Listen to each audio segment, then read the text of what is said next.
अस्सलाम वालेकुम वरहमतुल्लाहि वबरकातुहू। दोस्तों आउं एलिसन अब्बासी। किताब आहे प्यासी धरती रमंदा बादल। नाविल निगार सिराज किस्त 52। ॾींहुं ॿ रखी उहो चित्रकार सां मिलण वियो। उन ॾींहुं चित्रकार सोरठ जे घर बदिरां हिन खे अहिड़े हंधि वठी वियो जिते हिन ज़िंदगीअ जो हिकु नओं रुख़ ॾिठो। हिननि सां गॾु ॿ ॿिया जवान ऐं 3 छोकिरियूं साण हुयूं। मज़ूरनि जे बस्तीअ में पहुची चित्रकार हिन खे ॿुधायो त हफ़्ते में 2 भेरा हू मुख़्तलिफ़ मज़ूर बस्तियुनि में वञी दवाऊं, गरम कपिड़ा, साबुण ऐं ॿियूं ज़रूरत जूं शयूं विरहाईंदा हुआ। हिननि जो मक़सदु ख़ैरात न हो। हिननि रुॻो मज़ूरनि ऐं संदनि ॿारनि खे पढ़ण ते आमादा करण लाइ उहे शयूं खेनि ॾियणु शुरू कयूं हुयूं। खेनि पढ़ाइण सां गॾु हू सफ़ाई सुठाईअ बाबति खेनि सम्झाईंदा हुआ ऐं खेनि संदनि ज़िम्मेवारियुनि ऐं हक़नि बाबति बि के ॻाल्हियूं ॿुधाईंदा हुआ। पर उहो सभु कुझु ख़ैरात ॾियण ऐं समाजी ख़िदमत जे नाले में कंदा हुआ, न त कारखाननि जे मालिकनि जी चुर्च ते हिननि ते सरकारी अताब अची वञे हा। अनूअ खे हिननि जो मक़सदु बिल्कुलु सम्झ में न आयो। जॾहिं हू बस्तीअ में पहुतो तॾहिं हिन खे पंहिंजे ॻोठ जी मुफ़लिसी विसरी वई। हिकु वॾी गटर जे बिल्कुलु किनारे कखनि काननि, अॻिड़ियुनि थिगड़ियुनि ऐं पुराणनि अख़बारुनि मां ठहियल झूपड़ियुनि जो हिकु लामुतनाही सिलसिलो हलियो थे वियो। उन गटर में थुली कारी नीरी गप किथे आली किथे सुकल नज़र आई। जिते गप आली हुई उते किरोड़ी कीअं ईअं सुरी रहिया हुआ जो उहा गप ॼण त साह खणंदे हेठि मथे थी रही हुई। धप ऐं बुई जो उहो हाल हो जो पहिरीं ई उॿारे सां हुन जी दिलि आत ॾियणु लॻी। हिन रुमाल कढी नक खे ढके छॾियो। जॾहिं हू गटर टपी झूपड़ियुनि वटि आया तॾहिं ॿारनि जो हिकु हुजूम रड़ियूं कंदो हिननि ॾांहुं डोड़ी आयो। कारा कोजा उघाड़ा ॾुबरा ॿार जंहिंजे बदन ते सालनि जी मर चढ़ियल हुई।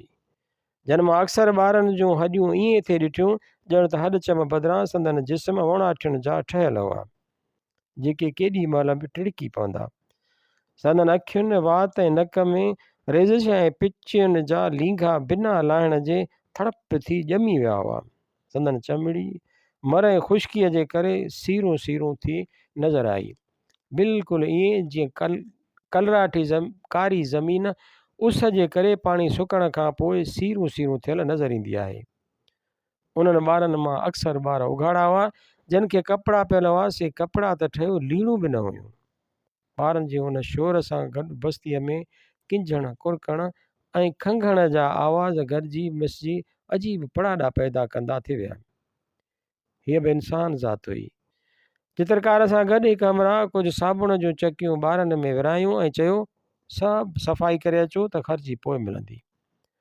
ॿारड़ा रीयूं कीकूं कंदा हिक ॿिए खे थेला ॾींदा, हिक ॿिए खे झोरींदा बस्तीअ जे नल ॾांहुं भॻा, जितां कुझु ज़ालूं पाणी भरे रहियूं हुयूं।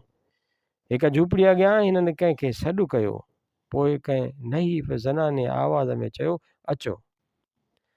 अनूअ जेकी कुझु ॾिठो सो हिन वरी कॾहिं बि ॾिसणु न थे घुरियो। झूपड़ीअ जी हिकु कुंड में हिकु माण्हू पट ते सुतो पियो हो। उन माण्हूअ खे ॾिसी अनूअ खे पंहिंजो चाचो अलू यादि अची वियो। फ़र्क़ु सिर्फ़ु उहो हो त अलूअ जे बदन ते फाटलड़ी कमीस बि हुई ऐं हिन शख़्स जे बदन ते सवाइ हिकु नंढड़ी गोॾ जे कुझु बि न हो। हिन खे ॾिसण सां ईअं हैबत वठी थिए वई। हिन जे हॾनि ते मांस ईअं चिंबड़ियल हो ॼण त कंहिं नंढड़े ॿार जी चमड़ी ज़ोरीअ हिन माण्हूअ ते चाढ़ी वई हुई, जंहिं करे एतिरी छिकिजी तुणिकजी वई हुई।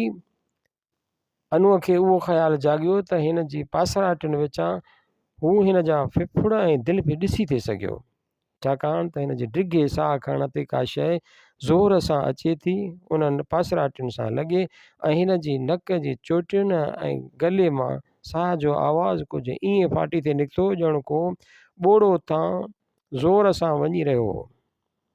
हर साह अचण ते हिन जे अखियुनि में हिकु अहिड़ी उछल थे पैदा थी ॼण त इजो थियूं ॿाहिरि निकिरनि। हिन जूं अखियूं केतिरियूं न वॾियूं हुयूं ऐं उन्हनि जी पीलाण उन्हनि जी अछी हिन जी जहिड़े हुजण जी दांह ॾेई रही हुई। चित्रकार जो हिकु दोस्त जो शायदि डॉक्टर थे ॾिठो पंहिंजी बैग खणी अॻिते आयो। बैग मां इंजेक्शन जो सामान कढंदे हिन चयो, कुझु पाणी खपे। उन वक़्तु अनूअ हुन माईअ खे ॾिठो जा हिकु डिघो घूंघट कढियो पट ते वेठी हुई ऐं कंहिं मेराजड़े कपिड़े में चतियूं विझी रही हुई। हूअ उथी जिस्त जे हिकु थांव में पाणी खणी आई। पाणी? हिन औरत मुख़्तसर तरीन जवाबु ॾिनो। उन औरत जूं कारियूं ॿाहूं काफ़ी मज़बूत हुयूं। संदसि कदु नंढो हो, बदन में थोरी भरियल हुई। फ़क़ति ॿाहुनि ई हिन जे बीहण जे अंदाज़ मां हिन अंदाज़ो लॻायो त संदसि उमिरि 20 वरिया मस हूंदी। संदसि आवाज़ु निहायत सन्हड़ो। डॉक्टर हिकु दवा पाणीअ में मिलाईंदे उन ज़ाइफ़ा खे चयो, हीअ दवा कलाक खां पोइ पियारजांसि।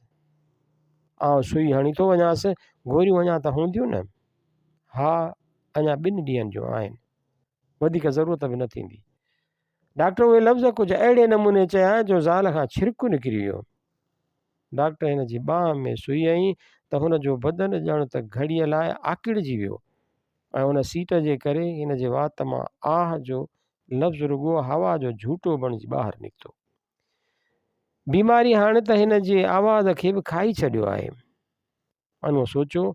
सुई हणी डॉक्टर हिन जे नब्ज़ ते हथु रखियो। डॉक्टर जे मुंहं ते पहिरीं कुझु घबराहट ज़ाहिर थी, पर पोइ ॼण त सुकून मोटंदो थिए आयो। को वक़्तु डॉक्टर नब्ज़ ते हथु रखी बीठो रहियो ऐं पोइ हिन आहिस्ते आहिस्ते ॿांह हेठि रखी छॾी ऐं वधी संदसि अखियुनि खे हथ सां बंदि करे छॾियो। शइ वञी धणीअ खे पहुती। डॉक्टर चयो। अनु रुॻो हुन ज़ाल जी उछगार मां महसूसु कयो त हू मरी चुको हो। हिन खे हिन जी ज़िंदगी ऐं मौत में को बि फ़र्क़ु सम्झ में न आयो। हिन खे ईअं महसूसु थियो त जेसीं ताईं हुन जूं अखियूं खुलियल रहनि हा तेसीं शायदि हू ज़िंदा रहे हा। दुनिया खे ॾिसंदो रहणु ई त ज़िंदगी आहे। हिन सोचियो। ज़ाल जी उछगारनि ते आहिस्ते आहिस्ते पाड़े मां ज़ालूं अंदरि अचणु लॻियूं ऐं कुझु मर्द झूपड़ीअ जे दरवाज़े अॻियां कठा थियणु लॻा। उहो बि सभु ॿाहिरि निकिरी आया। ॿाहिरि ॼण त माण्हुनि खे अॻे ई ख़बर हुई ऐं झूपड़ीअ अॻियां ॿ टे ॼणा थी पाण में ॻाल्हाईंदा रहिया। हीअ मर्द या त पोड़ा हुआ या बीमार। उन्हनि खे ॿिए कंहिं नाले सां सॾे बि त न सघिबो। हिननि मां कंहिंजे बि मुंहं ते दुख जा आसार न हुआ, या हिननि जे मुंहं ते दुख खां सवाइ को ॿियो असर ई न हो। ऐं हीअ नओं दुख हिननि जे मुंहं में ईअं गुम थी वियो ॼण त का नंढड़ी छोली कंहिं वीर जी वर चढ़ी उन में हमेशह लाइ गुम थी वई। ॿाहिरि निकिरी चित्रकार हिकु पोड़े खे कुझु पैसा ॾींदे चयो, चाचा तूं वञी कुझु कफ़न दफ़न जो बंदोबस्तु करे अचु। हा भा, आउं बसि इझो आयुसि। हिकिड़ो पोड़ो पंहिंजे घरां हिकु पुराणी चादर खणी आयो ऐं अॻियां विछाईंदे चयाईं, डॉक्टर साहिबु बीहंदव केतिरो, हिते वेही रहो। न चाचा, वेहूं कोन था, तेसीं असीं 2-4 घरनि मां मरीज़ ॾिसी था अचूं। हिननि जेकी बि घर ॾिठा तन जो नक्शो घणो तणो साॻियो ई हो। छिनल फाटल लीणूं थियल हंध, मेरा गंदा चिॿा थांव, सिनारियल मट, गदला ॿार, मरंदियूं झुरंदियूं जिंदड़ियूं। को घर ख़ाली न हो जंहिंमें को बीमार न हुजे। ॿारनि में घणी बीमारी अहिड़ी हुई जंहिंमें हिननि जूं टंगूं ॿाहूं वुणाठियुनि जहिड़ियूं सुकल ऐं ठिड़कंदड़, पर संदनि पेट फूकियल ऐं पीला तुतरियल मुंहं। ज़ालुनि में अक्सर ज़ालूं पेट सां हुयूं जेके थोरे कपिड़े जे करे पंहिंजी हालति लिकाईंदे बि लिकाए नथे सघियूं। मर्दनि में या त सिल हुई या दम। चित्रकार जे साथियुनि खे ॾिसी हिननि जे मुंहं ते शोखी ऐं मुर्क मोटी थिए आई ऐं हिननि अहिड़ी तरह ते संदनि आज्ञा कई ॼण त वरियनि खां हिननि जा मुंतज़िर हुआ। चित्रकार हिन खे ॿुधायो त हिननि में अक्सरियत अहिड़नि मज़दूरनि जी हुई जेके मिलनि ऐं कारखाननि में कमु कंदा हुआ, के घोड़े गाॾियूं साइकिल रिक्शाऊं बि हलाईंदा हुआ, के ॿिया कम कंदा हुआ त कनि खे महीननि जा महीना कमु न मिलंदो हो। जॾहिं खेनि कमु न मिलंदो हो तॾहिं अक्सर चोरियूं कंदा हुआ या घर जा टपड़ विकिणी जुआ कंदा हुआ। खटंदड़ जवारी ताड़ी पी पंहिंजे ज़ालुनि में ॿाकर कोटो विझंदा हुआ ऐं हारायल जवारी साड़ मां ज़ालुनि खे मारींदा हुआ। ॿिन्ही हालतुनि में ज़ालूं हर साल खेनि ॿार ॼणी ॾींदियूं हुयूं। जीअं जीअं ॿार वधंदा थिए विया तीअं तीअं हिननि में नशो ऐं ॾोह वधंदो थियो वियो।